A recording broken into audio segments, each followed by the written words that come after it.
Hello, this is Mike, NoStressMike.com, and I want to talk a little bit about regular martial law, the reality of martial law. Now, the main reason why we want to talk about it is because hopefully we'll keep this soft martial law, but it looks as if they're pushing it, and they're pushing it. They're turning the crank a little harder, and the thing is, the first thing, if everybody does as they're told, there's no problem. Now, having said that, the United States it's not known for doing as you're told. And a lot of people, I just got done talking to one, and they think with a gun they got an answer. And when I talked about my blog about the three-man militia, just a very little bit of it has anything to do with violence. And that's because there's a lot that needs to happen. And you're going to have hotheads, and you don't have room for hotheads. That's going to make things tough. And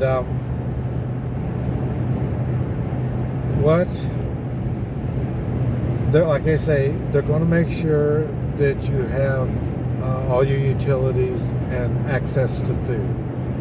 Because when people have discomforts like that, then you will have problems. You're going to make a lot of people upset.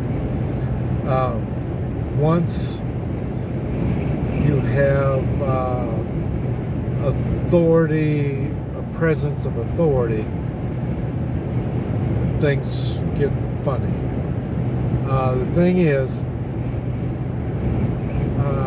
when they expect you to do as you're told and they're willing to back it up with force, things can get goofy. I personally don't think President Trump wants to go that far. This is why he's already mentioned Easter. He wants to have this kind of going away by Easter. And because the longer you make these demands on people, the more the people won't go along with it, and then you're going to have to back it up with something. I mentioned there's people getting travel papers. Some people are going to have the authority to get on the road, and if you don't, what are you going to do? If you think you're going to write them a ticket, now you're all going to listen to what I said before. You don't pay the ticket, that means you go to jail. You don't want to go to jail. You don't want to pay a ticket. You don't want to go to jail. That means force is going to be used. So this is what I'm saying. We don't want to get to that point. Even in a community of three-man militias, you really have to have somebody that can communicate properly, because you don't want to use force. But there's a time to do it. And that's the same thing with martial law. There's going to be a time that they will use it. Now, are they going to disarm people? Normally, that's not a good idea, but they do it because you will use martial law as an occupier, and you need to disarm them before you can tell them what to do and expect people to listen. So disarming in the United States may not be a good option. But if you're going to think you're going to use force on armed people, that's not a good idea either. So but then again, you get a place like New York City where they're not armed, so maybe you can get away with the martial law there. But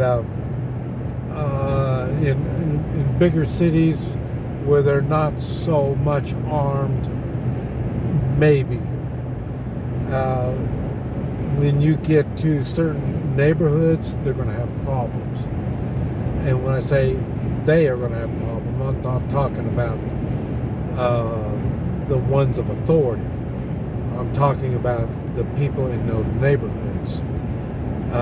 So I would suggest you have heavy furniture towards the front of the house, or the house where the part of the house that might have more stray bullets. You might want to move the furniture over there.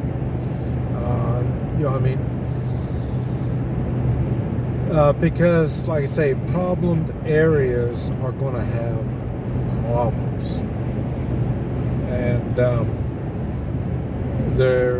then it's going to get out of hand. So they're going to have to tighten it down even more on the authority, and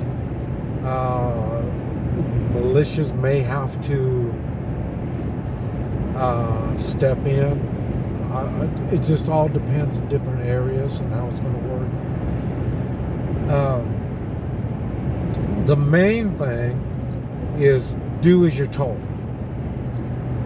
And it's easy to say that, but everybody's going to be telling you what to do. So it's going to be different. The main thing is take care of your family. And if we're lucky, time will go on, and then it'll be behind us. If not, if the martial law isn't tight where it needs to be tight, it could get out of hand. So you may have to make a decision on who you're going to help, when you're going to be quiet, when you're going to snitch. Like I say, Americans have been taught to snitch, 911, because you're too stupid to make a decision like that on your own. That decision is, somebody's got a fever, you got sickness, there's violence going on, you're too stupid for anything. So just dial 911. Let somebody that's smarter than you. We've been dumbed down that much. So I don't know. I can't answer these questions for you. These are things that you will have to ask yourself. And I don't know how your kids been educated. That the kids are going to snitch on you because they've been taught to rat on everybody also. So I'm just giving you an idea of what's going on. We just pray that it doesn't get that far. Like I say, get ready, because I think we're going to be here in Kansas. I know we're going to be either this next week or the week after. We're going to be in a good medium martial law. So I don't know what's going to happen. We'll just have to play it by ear. This is Mike. NoStressMike.com.